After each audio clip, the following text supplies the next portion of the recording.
Hello friends, आज का topic है सीओपीडी। सीओपीडी की बात करेंगे। सीओपीडी क्या है? Chronic obstructive pulmonary disease. Super important topic है, ध्यान से पढ़ना। Chronic obstructive pulmonary disease, chronic का मतलब पुरानी बीमारी, ओल्ड। ऑब्स्ट्रक्टिव, ऑब्स्ट्रक्शन की वजह से हो रही है। पल्मोनरी डिजीज मतलब लंग्स में है। कहाँ पे? लंग्स में है, तो इसको हम बोलते हैं क्रोनिक ऑब्स्ट्रक्टिव पल्मोनरी डिजीज। ठीक है, सबसे पहले स्टार्ट करते हैं क्वेश्चन से। किस तरह के क्वेश्चन पूछे जाते हैं, क्योंकि हमें सिर्फ उतना ही पढ़ना है जो हमारे एग्जाम के लिए यूज का है।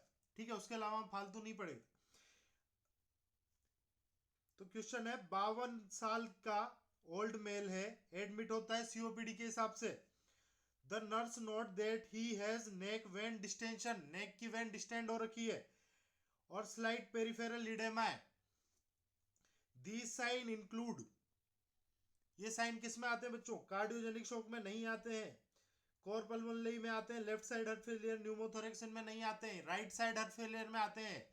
लेकिन हमें पहले से ही बता दिया है कि कंडीशन सीओपीडी की है, इसलिए कोर पल्मोनरी बोलेंगे हम। कोर पल्मोनरी क्या हो रहा है? हार्ट फेलियर की कंडीशन बन रही है, किस वजह से? सीओपीडी की वजह से, उसको हम बोलते हैं कोर पल्मोनरी। ठीक है, देखेंगे अभी डिटेल में। क्रोनिक ऑब्स्ट्रक्टिव पल्मोनरी डिजीज के दूसरे नाम क्या है बेटा? COLD, chronic obstructive lung disease. Lungs को, लंग्स की एक डिजीज को हम पल्मोनरी डिजीज बोलते हैं, तो ध्यान रखना इस नाम से भी आ सकता है। क्रोनिक एयर फ्लो लिमिटेशन दूसरा नाम। अच्छा, सीओपीडी में क्या क्या इंक्लूड करते हैं हम? सीओपीडी में इंक्लूड करते हैं बेटा emphysema, chronic obstructive bronchitis, chronic bronchitis और अस्थमेटिक ब्रोंकाइटिस। 4 तरह की डिजीज होती है, मेनली जो देखी जाती है वो है एम्फाइसीमा और क्रोनिक ब्रोंकाइटिस। ठीक है, इसको हम ब्रोंकेक्टेसिस भी बोलते हैं। और ये अस्थमा और ब्रोंकाइटिस जब दो चीज मिलती है तो उस कंडीशन को हम बोलते हैं अस्थमेटिक ब्रोंकाइटिस। ठीक है, यहां पे हम पढ़ेंगे एम्फाइसीमा और क्रोनिक ब्रोंकाइटिस के बारे में, क्योंकि एग्जाम में इन्हीं से क्वेश्चन पूछे जाते हैं। सीओपीडी जो है फोर्थ लीडिंग कोज है किसका? डेथ का। पहला कौन सा है? Heart attack. दूसरा कौन सा है? कैंसर, बढ़ता जा रहा है, लोगों में बहुत ज्यादा कैंसर फैल रहा है।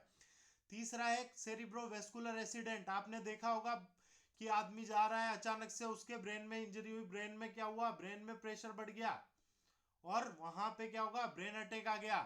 उसको हम बोलते हैं सेरिब्रोवेस्कुलर एक्सीडेंट।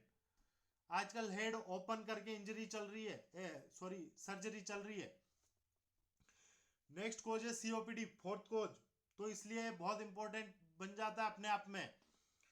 देखो अब यहाँ पे दो चीज जो हम मेनली पढ़ रहे हैं, ये है इम्फाइसीमा और ये है क्रोनिक ब्रोंकाइटिस।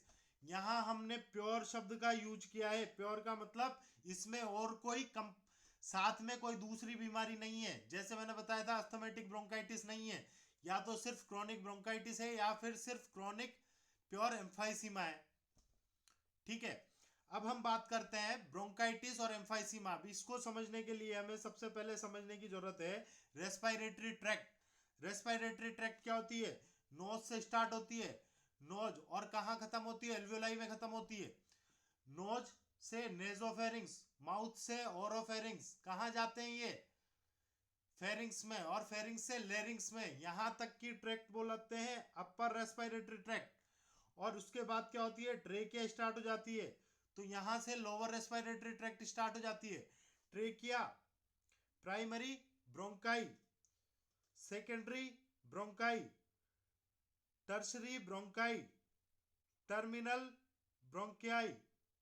उसके बाद क्या स्टार्ट होते हैं?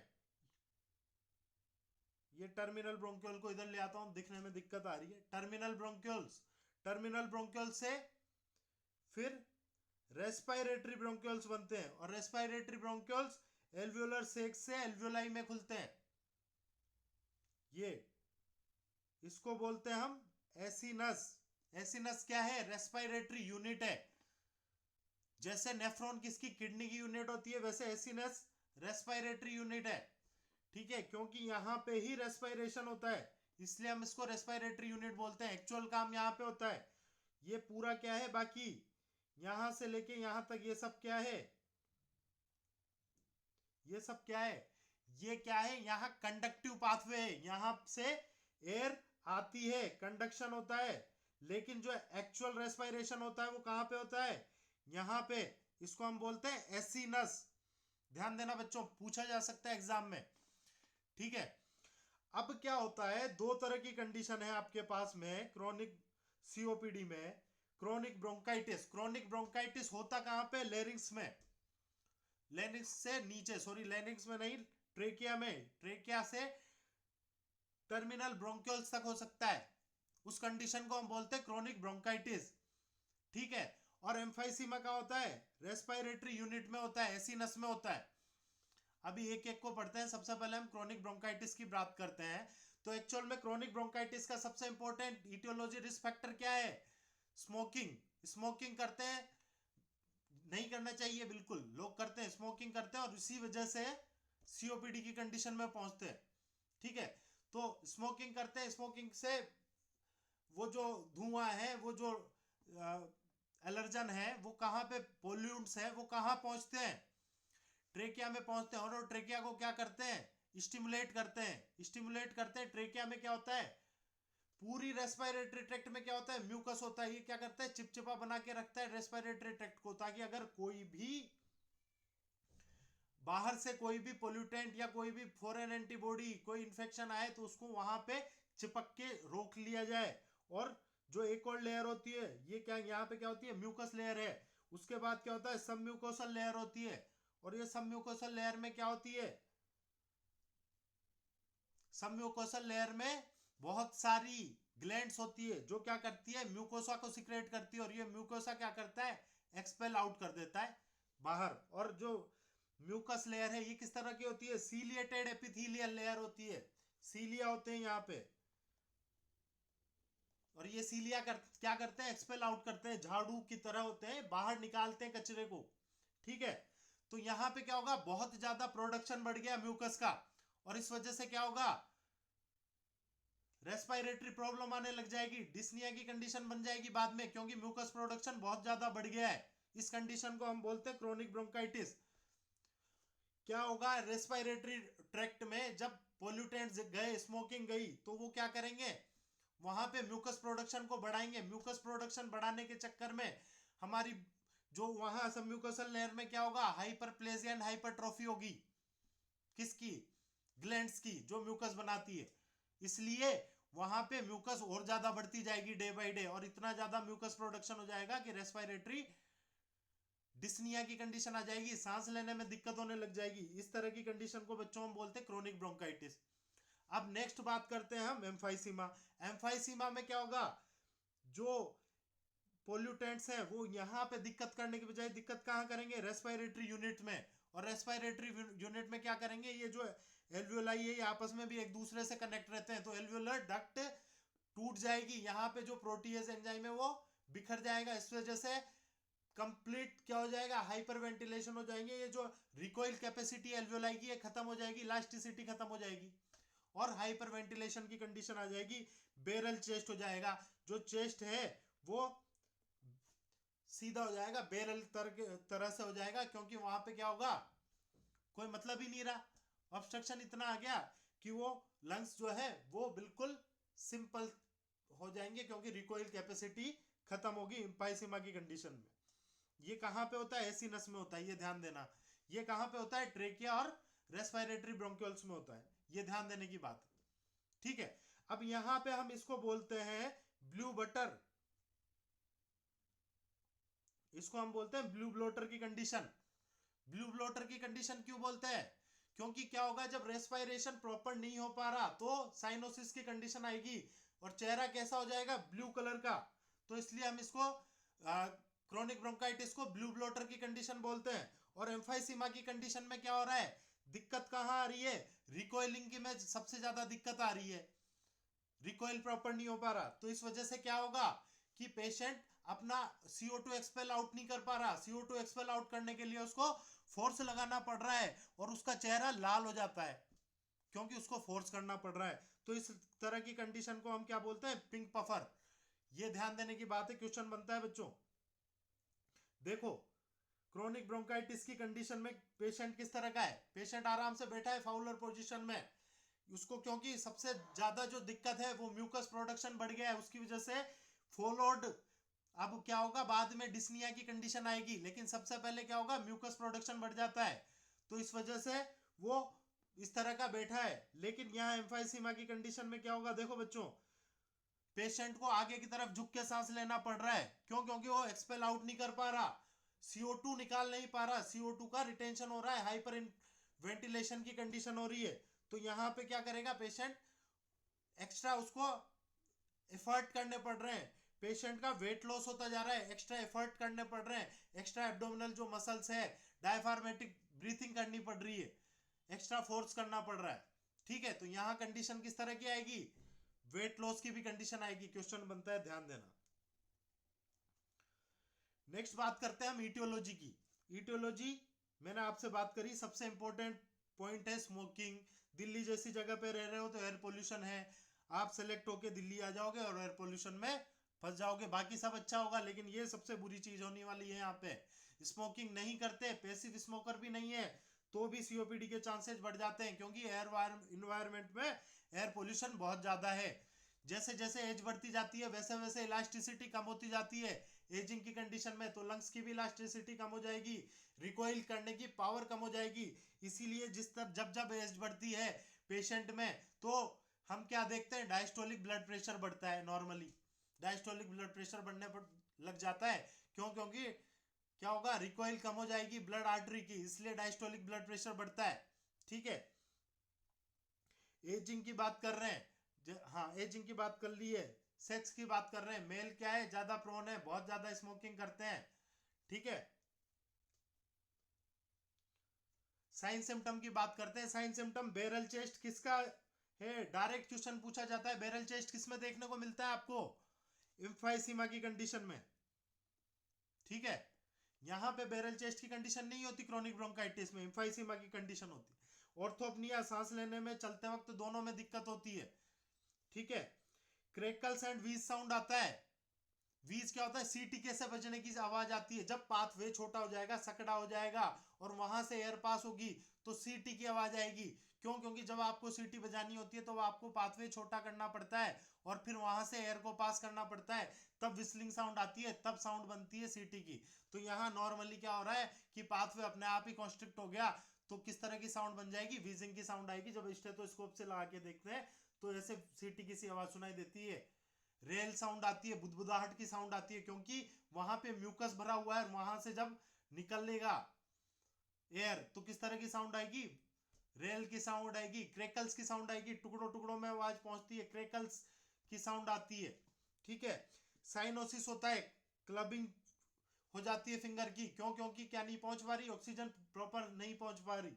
ठीक है, वेट लॉस होगा, किस कंडीशन में, एम्फाइसीमा की कंडीशन में। अगर क्रोनिक ब्रोंकाइटिस की कंडीशन है तो वहां नहीं होगा, क्योंकि ये स्टार्टिंग फेज है, बाद में क्रोनिक ब्रोंकाइटिस एम्फाइसीमा सब एक होने, इसलिए इसको हमने अलग अलग पढ़ा है। लेकिन जब मिक्स सिम्टम आने लग रहे हैं, इसका मतलब क्रोनिक ब्रोंकाइटिस, एम्फाइसीमा, ये सब सिम्टम आपस में मिल जाते हैं, इसलिए ही हम इसको डिजीज को एक साथ में लेके पढ़ते हैं। सीओपीडी अलग अलग नहीं पढ़ते, क्रोनिक ब्रोंकाइटिस, एम्फाइसीमा। लेकिन समझने के लिए, क्यों? क्योंकि हमारे एग्जाम में क्वेश्चन बनते हैं कि क्रोनिक ब्रोंकाइटिस की स्थिति में किस तरह के सिम्टम आएंगे, एम्फाइसीमा की स्थिति में किस तरह के सिम्टम आएंगे।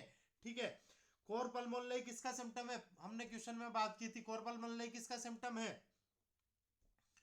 राइट हार्ट फेलियर होता है। राइट हार्ट फेलियर क्यों हो रहा है, क्योंकि क्या हो रहा है, क्रोनिक ब्रोंकाइटिस की कंडीशन है। अब देखो इसको समझो, सबसे पहले मैंने बनाया ये हार्ट, ये है आपका राइट एट्रियम, ये है राइट वेंट्रिकल, एसवीसी आईवीसी से राइट एट्रियम में ब्लड गया, राइट एट्रियम से ब्लड आया राइट वेंट्रिकल में, राइट वेंट्रिकल में जो ब्लड होता है वो डीऑक्सीजनेटेड ब्लड होता है। ऑक्सीजनेटेड ब्लड होने के लिए कहाँ जाएगा, लंग्स में जाएगा।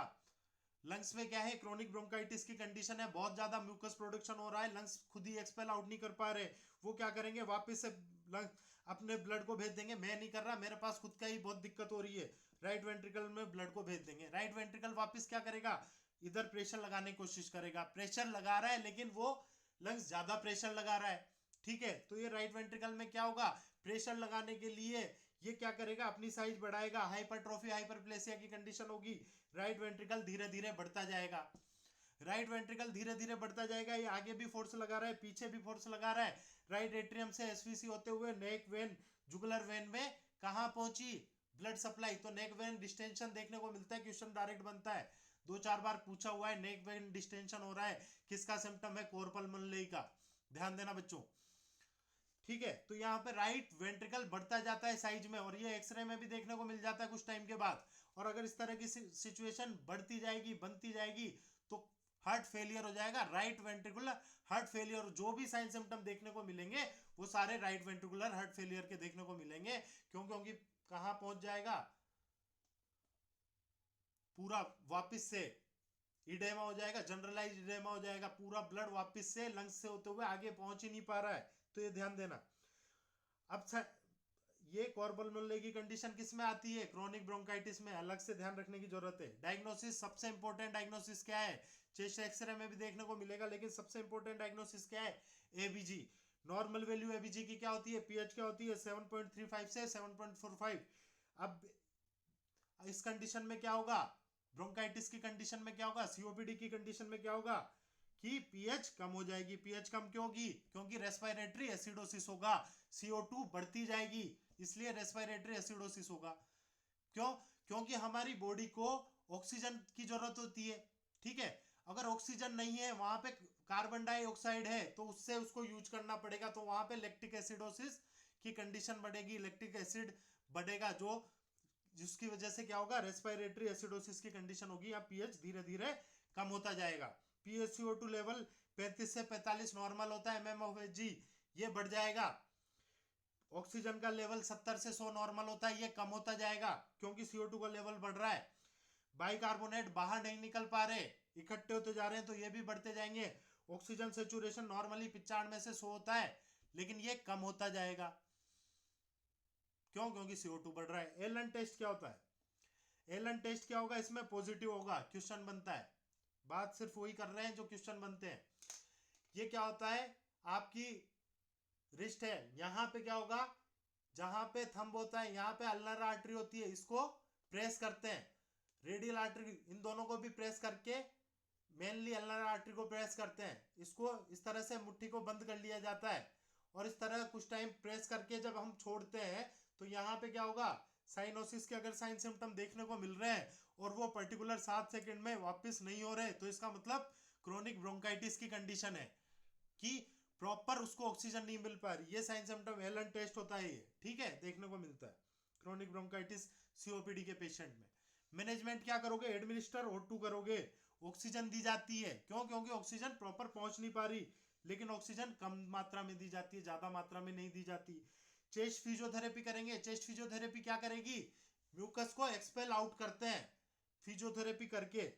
बेस्ट टाइम चेस्ट फिजियोथेरेपी का क्या है, मॉर्निंग का टाइम होता है, या फिर खाली पेट, मतलब, और खाली पेट सबसे पहले क्या होता है, मॉर्निंग में होता है, या फिर आपको क्या करना है, खाना खाने से 1 घंटे पहले, या 2 से 3 घंटे, 2 से 4 घंटे बाद, खाना खाने के बाद सभी एक्सरसाइज का बेस्ट टाइम होता है।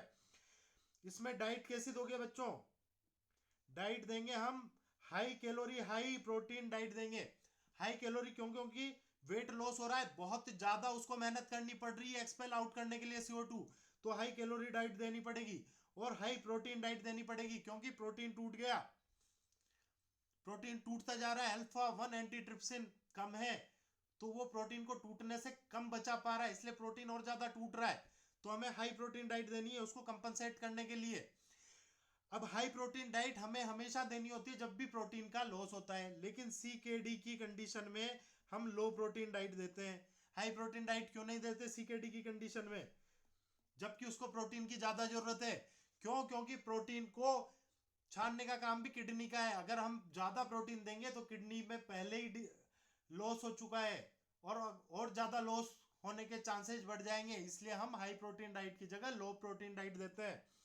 फ्लूइड इनटेक बढ़ाएंगे, फ्लूइड इनटेक क्यों बढ़ा रहे हो, पहले ही म्यूकस इतना ज्यादा है, पहले ही फ्लूइड अंदर भरा हुआ है, तो फ्लूइड इनटेक क्यों बढ़ाएंगे, फ्लूइड इनटेक इसलिए बढ़ाते हैं इस कंडीशन में, ध्यान देना, ताकि उसको म्यूकस को लिक्विड किया जा सके, लिक्विफाई किया जा सके, और उसको एक्सपेल आउट किया जा सके, इसलिए हम फ्लूइड इनटेक बढ़ाते हैं। यहाँ पे अगर नेबुलाइज भी करते हैं तो ध्यान देना बच्चों, 3% NaCl या नॉर्मल सलाइन से नेबुलाइज करते हैं। क्यों करते हैं COPD के पेशेंट को? क्योंकि जो कफ है, स्पूटम है, वो बाहर ही नहीं निकल पाता। हमें कभी कभी तो टेस्ट करने के लिए, स्पूटम टेस्ट करने के लिए पहले नेबुलाइज करना पड़ता है पेशेंट को, ताकि वो थोड़ा लिक्विफाई होके बाहर आ सके, एक्सपेल आउट आ सके। तो इस तरह की कंडीशन में हमें, या पेशेंट के बाहर स्पूटम को, म्यूकस को, प्रोडक्शन को बाहर निकालने के लिए भी हम NaCl से नेबुलाइज करते हैं। पेशेंट को किस तरह की एडवाइस दोगे आप कि बच्चे, जो पेशेंट है वो डायफार्मेटिक और पर्च लिप ब्रीथिंग ले, एक्सरसाइज कर, ज्यादा से ज्यादा एक्सरसाइज कर। किस तरह की? सांस निकालने की एक्सरसाइज करनी पड़ती है उसको, एब्डोमिनल मसल्स की यूज लेना पड़ता है, डायफ्राम का यूज लेना पड़ता है CO2 को बाहर निकालने के लिए। पर्च लिप ब्रीथिंग क्या होती है? सांस लो, होल्ड करो, होल्ड करने के बाद धीरे धीरे से उसको, सांस को पर्स करके लिप से निकालना होता है। उससे क्या होता है, इस वजह से क्या होता है, मैक्सिमम CO2 बाहर निकलती है, क्योंकि CO2 जो अंदर भरी हुई पड़ी है उसको हमें बाहर निकालना है। पोजीशन क्या दोगे? High Fowler position with leaning forward, cardiac table पे हाथ रख के आगे लेटो और ज्यादा से ज्यादा एक्सपेल आउट करने की कोशिश करो CO2 को।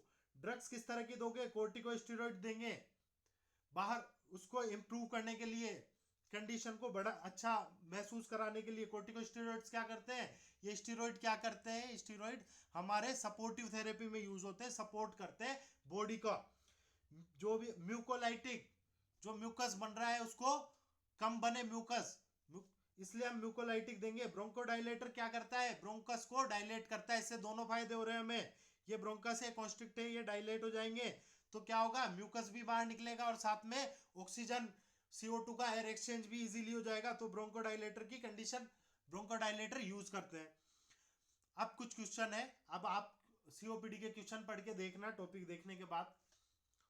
द नर्स इज केयरिंग, वो आपके लिए थोड़े इजी हो जाएंगे। For a client hospitalise with acute exacerbation of chronic obstructive pulmonary disease, आप क्या एक्सपेक्ट करोगे इस तरह के पेशेंट में? लो आर्टेरियल PaCO2 लेवल नहीं है तो बढ़ जाएगा। Hyper inflated chest, chest X-ray में बिल्कुल सही बात है, ठीक है। Widen diaphragm noted on chest X-ray नहीं। Pulmonary function test that demonstrate increase vital capacity, vital capacity क्या होगी बच्चों? कम हो जाएगी, लेकिन टोटल लंग कैपेसिटी बढ़ जाएगी। ये भी क्वेश्चन बनता है, टोटल लंग कैपेसिटी बढ़ जाती है इस कंडीशन में। क्यों? क्योंकि हाइपर इन्फ्लेटेड हो गए हैं lungs. Next, the nurse is instructing a hospitalized client with a diagnosis of emphysema about measure that will enhance the effectiveness of breathing during dyspneic period। जब जब डिस्निया की कंडीशन हो रही है तो हमें इफेक्टिवनेस, ब्रीथिंग में इफेक्टिवनेस लाने के लिए नर्स क्या इंस्ट्रक्ट करती है? Sitting up in bed, side lying in bed, sitting in a recliner chair, sitting up and leaning on the और बेड टेबल, ताकि ज्यादा से ज्यादा इजी से आपको ब्रीथिंग ली जा सके। बच्चों, जो भी क्वेश्चन पढ़ रहे हैं, ये ध्यान देना, जो भी टॉपिक पढ़ रहे हैं सिर्फ उतना पढ़ रहे हैं जो हमारे एग्जाम में आता है। बस हम रेशनल की बात इसलिए करते हैं, थोड़ा टॉपिक इसलिए बड़ा हो जाता है, रेशनल हमें समझना जरूरी है, क्योंकि अगर हमें रेशनल समझ में आ गया तो उस चीज को रटने की जरूरत नहीं पड़ेगी, वो चीज समझ में आएगी। और एक रेशनल एक ही जगह काम नहीं आता, दूसरी जगह भी काम आता है, क्योंकि रेशनल वही होता है। ये क्या है? समझने वाली बात। ठीक है, थैंक यू बच्चों। अगर आपको अच्छा लगा तो please like, share and subscribe कीजिए।